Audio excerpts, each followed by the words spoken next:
Friday, but we got some news that will impact the field there. Des Linden, who was trying to do the Boston New York City double, announced that she has scratched from the field.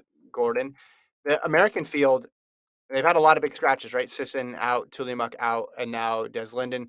Still some big names in there on the American side, and still a type of field where you could see uh, Americans cracking into the top five. But Linden out, so we won't get to see how well she does the Boston and New York double. She ran 2:35 in Boston and got 17th about 3 weeks ago. Yeah, she announced on Instagram. We'll read you I'll her send it to Cole. reasoning. She wrote, "Running 101. You can't force fitness. Needed everything to go perfectly after Boston to get myself ready to compete in New York. Unfortunately, had some aches and pains that took a bit longer than anticipated to get right. Have to make the tough but prudent decision. Nice word, prudent decision to Mm-hmm. forego this year's New York City Marathon. Working and training. I've seen work and training that shows I still have great running left in my legs. I am willing to compromise the possibility of a great race a little down the line for the sake of an okay race right now." And then she has a nice little quote: "The greats never sacrifice the important for the urgent. They Mm-hmm. handle the immediate problem and then make sure to secure the future Bobby Axelrod on prioritizing the race schedule probably. Upside question mark? I'll be on the lead vehicle bringing you women's race updates via Instagram. Hit that follow button. Look at that. She's like an influencer. to Like and me, subscribe." to me, if you're a Des Linden fan, this it's kind of good news in a way. Like if you want to see her back at the top, she's not just saying I want to run just to run. She's saying I want to run when I'm ready. And I think so many people, not so many people, but a few people have done a bunch of marathons in quick succession. We've seen the Olympic into Chicago doubles and Boston, and obviously we've seen what Shalane Flanagan's doing, although that's on a totally different scope in and of itself. But we're starting to think of this as normal, multiple marathons in one season, or at least doable.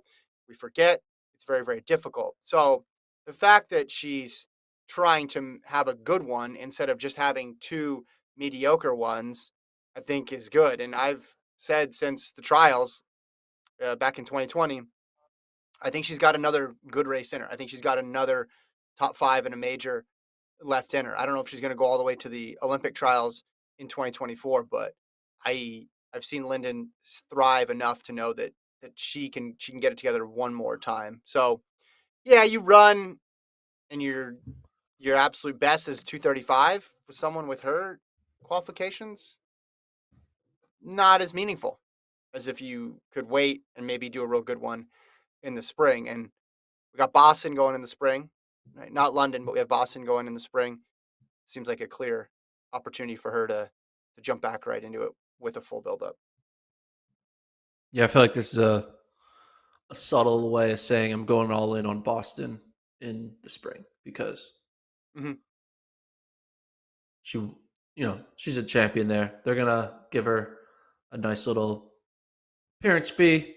She Mm-hmm. can focus on trying to get a good opportunity to potentially, have another top five finish at the Boston Marathon. So makes sense. It's just a bummer, man. We looked at the New York City Marathon elite Yeah, field in the beginning, and it was like the who's who of U.S. women's running, and then one after another is like, I'm out, I'm out, I'm out. You know, we did the draft, or we had the best of, like which one has the best women's American field, men's American field, elite field overall. And I think we were like New York women for the American, just hands down the best field because you had Sisson, Seidel, Tuliamuk, Kipiego, you had Linden, you had everybody at different stages of their career too, right? You had Linden seeing if she could get another good one in there. You had Seidel on the come up. Emily Sisson, where's she at in terms of the marathon? It was going to be really, really good. It still is.